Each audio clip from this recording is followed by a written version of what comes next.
L'école est bien plus qu'un simple lieu d'apprentissage. Il s'y tisse des liens, on s'y invente des complicités, on y construit ensemble des avenirs. Seul dans sa classe, l'enseignante, l'enseignant ne peut rien et doit donc construire une alliance avec les parents au service de la réussite des élèves. La coéducation. Non pas comme un concept théorique, mais comme une réalité vivante, parfois complexe, souvent bouleversante, toujours passionnante. Je suis Nathalie Dreyfus, animatrice d'Être Prof, le podcast qui entre dans les classes et le quotidien des enseignants. Bienvenue dans ce numéro hors série.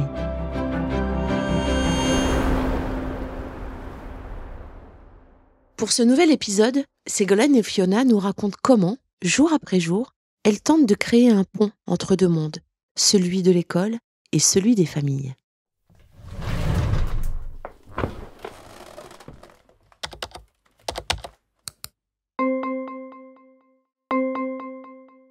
Je suis Ségolène, j'ai 41 ans, je suis prof de sciences depuis 2007. J'ai toujours été en éducation prioritaire et je suis prof principale de 6e depuis plus de 10 ans. Je m'appelle Fiona, j'ai 26 ans, je suis enseignante depuis 6 ans. J'ai fait 5 années en maternelle et 3 ans de direction d'une école maternelle dans un secteur particulier. Un pont fragile mais essentiel, où chaque pierre posée compte, où chaque regard, chaque écoute, chaque dialogue peut faire basculer une trajectoire. La question de la coéducation s'est présentée dès le premier contact avec les parents, dès la première fois que j'ai eu à les rencontrer, parce qu'ils sont très présents en maternelle, donc je me suis de suite dit comment faire pour échanger avec eux, comment faire pour que ce soit vraiment qu'on soit vraiment une équipe, quoi. La première fois que je me suis posé la question de la coéducation, c'était lors de ma première année d'enseignement, lorsque quelques jours après la rentrée, j'ai des 4e dont j'étais prof principale qui avaient violenté une assistante d'éducation au moment d'une bousculade à la sortie au niveau du portail. Et du coup, je devais recevoir les familles avec le CPE et je n'avais absolument aucune idée de ce que j'allais pouvoir dire à ces parents pour qu'ensemble, on aide ces 4 ados à se rendre compte de leurs actes.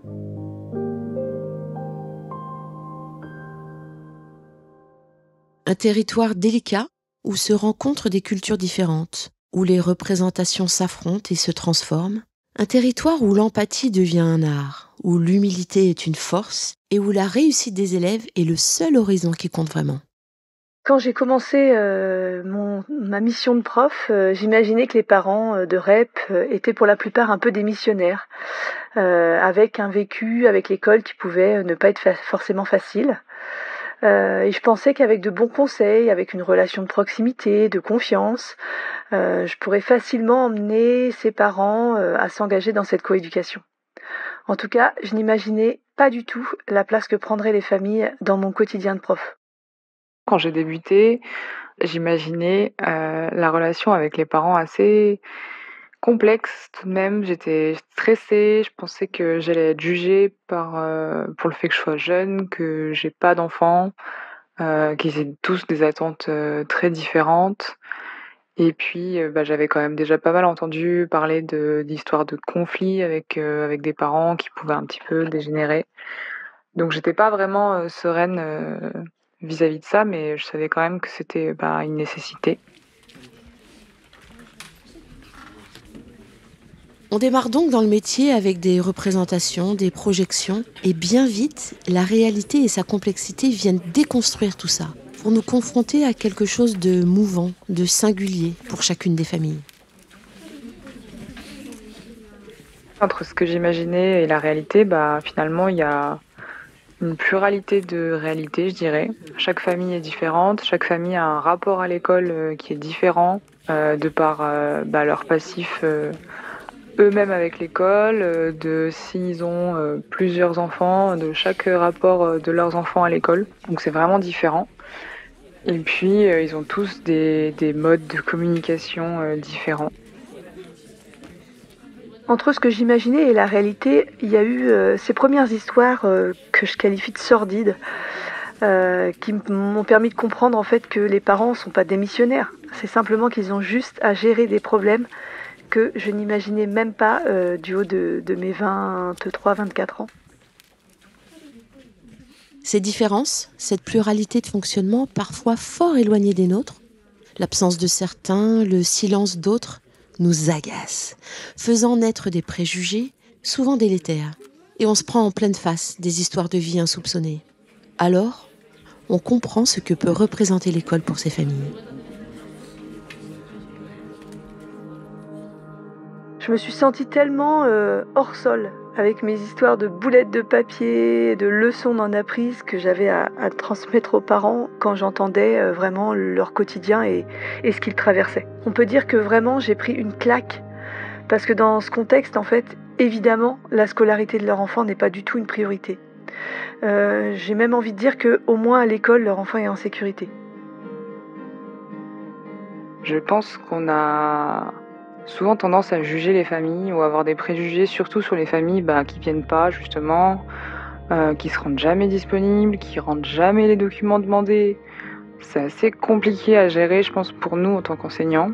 Mais je pense que c'est des préjugés qu'il faut vraiment pas garder parce que c'est faux. C'est pas qu'ils veulent pas venir, c'est pas que ça les intéresse pas. C'est souvent des familles qui n'osent pas, qui n'ont pas les codes de l'école comme nous on pourrait les avoir. On prend donc du recul et on acte le fait que nous sommes professionnels et que c'est à nous de faire le chemin vers la famille. En tant qu'enseignant, je pense qu'il faut quand même qu'on se dise que qu'on a ces codes et qu'on est là, donc qu'on a grandi aussi avec ces codes-là, donc c'est pas quelque chose qui est nouveau pour nous.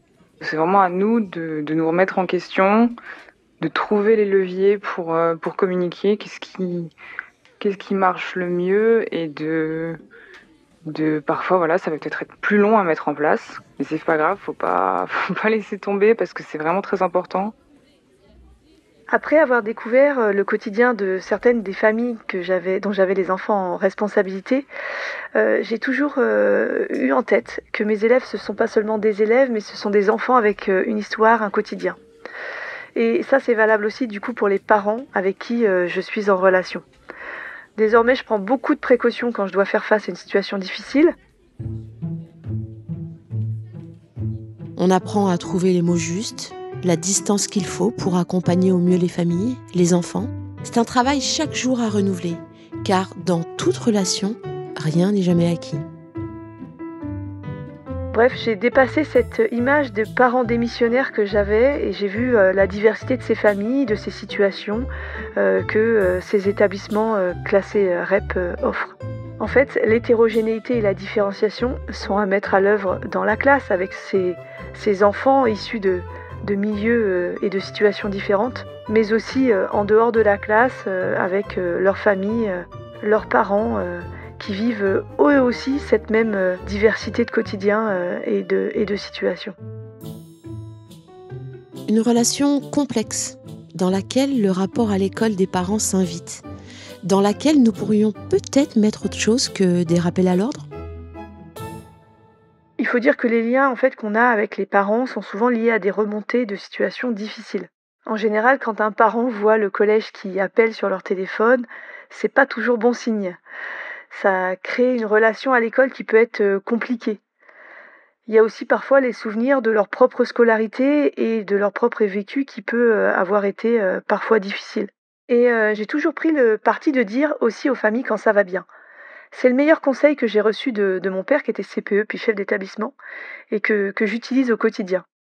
Une relation pour laquelle on n'arrive pas toujours à trouver les mots justes. Une relation qui peut déraper. Il peut y avoir eu des situations où il y a eu des conflits et c'est très compliqué, ça m'est déjà arrivé.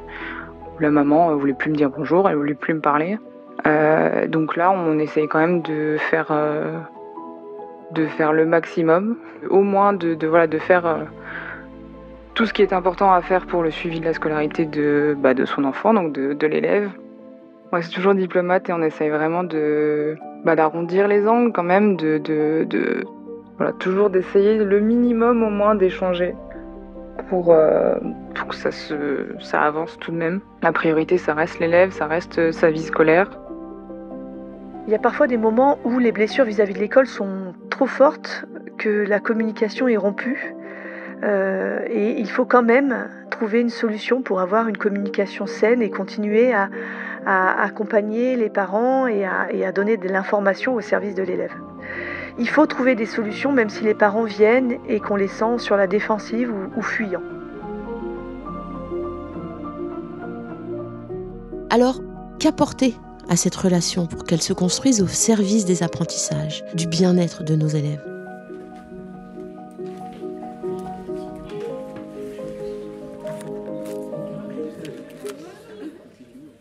J'utilise en fait les mêmes leviers que ceux que j'utilise avec les élèves. Je me concentre sur le positif. D'abord, je dis à la famille que je vais les appeler toutes les 2 semaines pour faire un point avec eux et que je vais faire ça pendant un bon moment. Et pendant ces appels, je m'efforce de citer uniquement le positif. Même des toutes petites choses, des tout petits progrès, des choses positives que j'ai pu relever. D'ailleurs, je prépare bien mon appel pour lister de mon côté tous ces petits éléments que je vais évoquer avec les familles. Il arrive régulièrement que sur les premiers appels, je suis obligée de laisser des messages sur des répondeurs parce que les parents n'ont pas voulu répondre à mon appel. Et puis au bout de quelques appels, en général 2, les parents ne redoutent plus ce moment où je vais les appeler. Et petit à petit, je gagne leur confiance. Une chose semble certaine en écoutant Ségolène et Fiona. La relation avec les parents est une relation de confiance à construire. Et la confiance, ça se construit aussi, parfois, sur des vulnérabilités, des aveux d'impuissance. Ça m'est déjà arrivé d'échanger avec des parents et de dire là, je ne sais pas quoi faire pour avancer ensemble.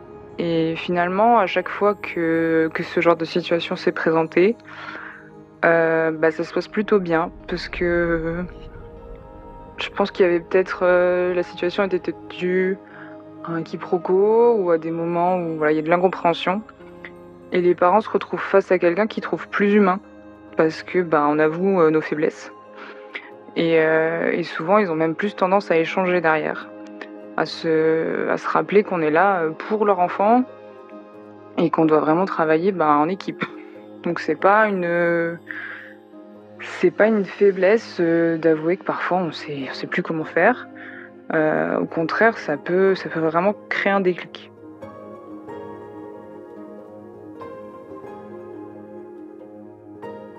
Un jour, un parent a expliqué à son fils, qui était peu investi en classe, qu'il était en train de ruiner sa santé en bossant plus que de raison au chantier de l'Atlantique, en bossant de nuit, en ayant quitté toute sa famille, resté au Portugal.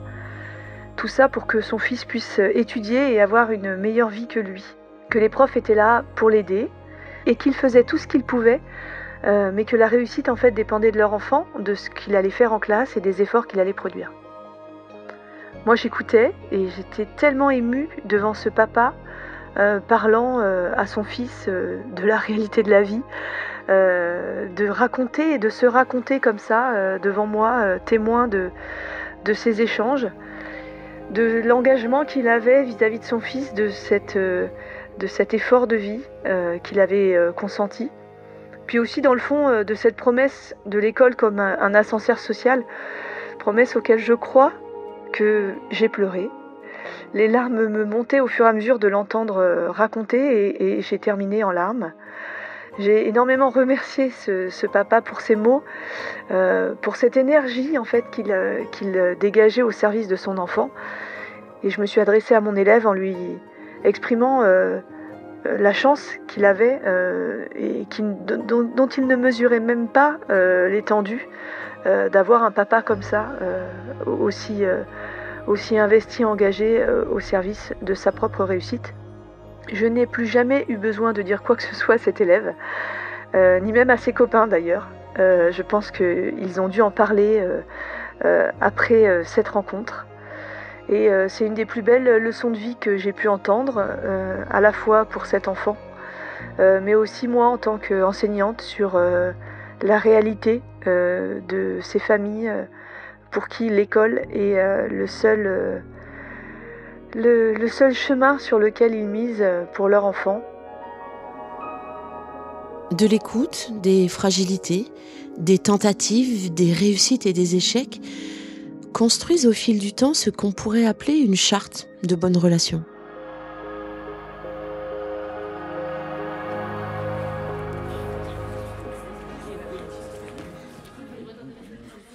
Du coup, après ces 15 années d'enseignement, ces 15 années de relations avec des parents, notamment en tant que professeur principal, mais pas que, je me suis construit quelques repères et quelques éléments de ce qu'on pourrait être une charte de bonnes relations, d'éléments qui permettent de favoriser la coéducation et des pratiques qui pourraient être gagnantes, qui pourraient aussi peut-être inspirer.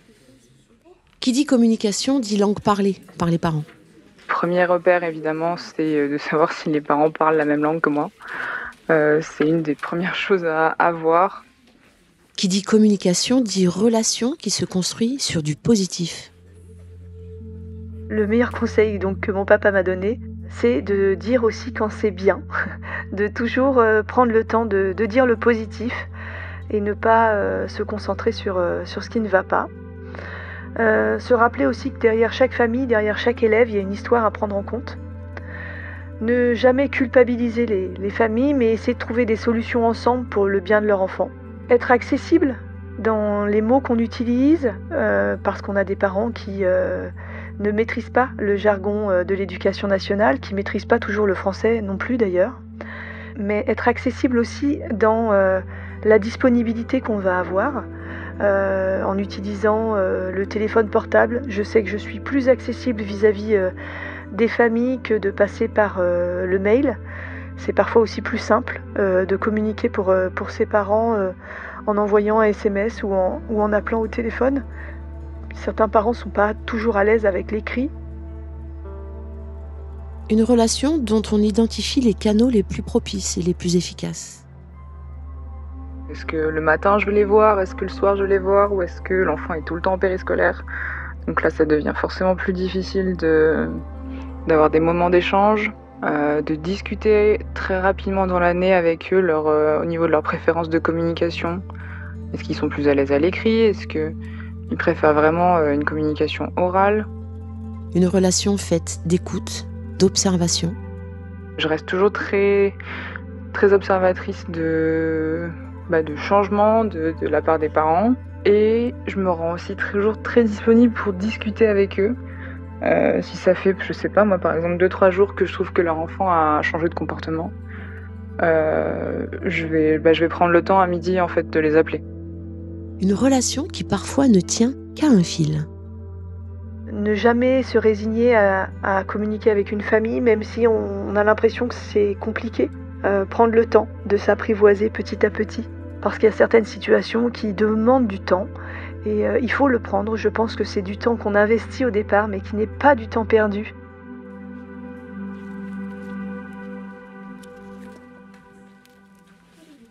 Une relation au final qui se construit par des essais, par des erreurs, avec ce que nous découvrons seuls ou en équipe. Ainsi, ce sujet de la coéducation devient aussi crucial que la didactique des mathématiques.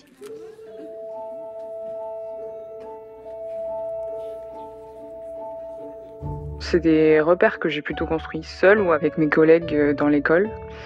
Malheureusement, on n'a pas vraiment de formation à ce sujet, ou en tout cas pas beaucoup. Ça me semble vraiment pertinent d'en avoir plus, et notamment des formations à la communication non violente, parce que ça me semble vraiment nécessaire et utile d'échanger avec les parents dans un cadre non violent, dans la bienveillance. Et de savoir gérer une situation où il y a un parent qui arrive et qui est très en colère. C'est important de savoir comment réagir à ce genre de situation sans l'envenimer finalement. Donc si je le pouvais, si j'étais décisionnaire, je pense que je réfléchirais avec l'équipe enseignante déjà de l'école et les ATSEM en maternelle aussi parce que c'est très important. Et puis même peut-être avec les parents directement aussi, je réfléchirais à des lignes de conduite pour échanger tous ensemble, de mettre des règles assez rapidement et de s'y tenir pour échanger dans la bienveillance avoir des pratiques qui sont à la fois utiles donc pour transmettre les informations, mais aussi agréables, comme le café des parents, des journées à thème. Il ne faut pas non plus que l'école ressemble à quelque chose de très administratif et très protocolaire, parce que c'est pas comme ça qu'on va attirer les parents qui sont plus éloignés de l'école. On dit souvent que c'est aussi le cas en classe, hein. Il faut savoir perdre du temps au début avec les élèves pour poser le cadre, poser le fonctionnement, pour ensuite gagner, parce qu'ensuite on déroule en fait avec les élèves. Eh bien, je crois qu'avec les familles, c'est la même chose. L'empathie nécessaire à cette relation n'est pas un long fleuve tranquille. C'est un travail quotidien contre ses propres a priori, ses frustrations, ses impuissances. La coéducation n'est pas un concept consensuel, c'est un rapport de force permanent, où chacun, chacune défend son territoire. Les enseignants, les enseignantes doivent sans cesse repositionner leurs limites professionnelles. Entre accompagnement et intrusion, entre bienveillance et nécessaire distanciation. Pourtant, malgré ces difficultés, la nécessité de cette relation demeure. Non par naïveté ou angélisme, mais par conscience que l'intérêt de l'enfant se joue précisément dans ces espaces de dialogue, imparfaits mais indispensables. Merci à Ségolène et Fiona pour leur témoignage et merci à vous, auditeurs, d'avoir partagé ce moment avec nous. Je suis Nathalie Dreyfus et c'était Être prof le podcast qui vous emmène au cœur des classes et du quotidien des enseignants. À bientôt!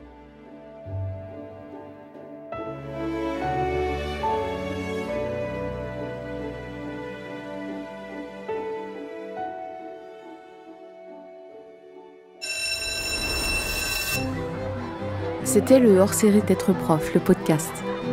Retrouvez nos ressources, nos tuteurs et tutrices sur êtreprof.fr. Une série audio animée par Nathalie Dreyfus, réalisée et mixée par Benjamin Massé et Yann Thierry et produite par l'Acmé Productions.